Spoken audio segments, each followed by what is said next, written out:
zavatra atao koa zany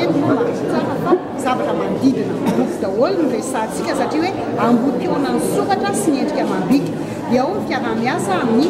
FNTS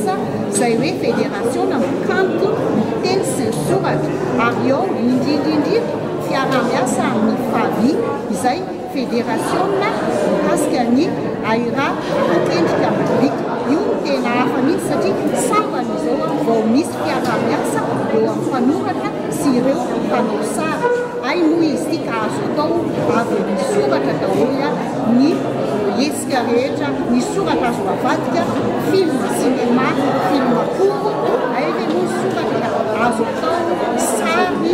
ay ve no soratra azo atao kabary ay zany zay zany no tena mahafa ty endrika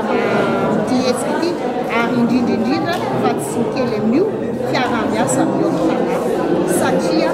izy ity dia ao anatin'ilay fandaharany ao tanà alaposy tsika efatra ambin'ny folo sy roa arivo hetsika zay mpanao ny ao tanà isan-taona mandritra ny volana septambra ao anatin'ny fialan-tsasatry ny mpianatra.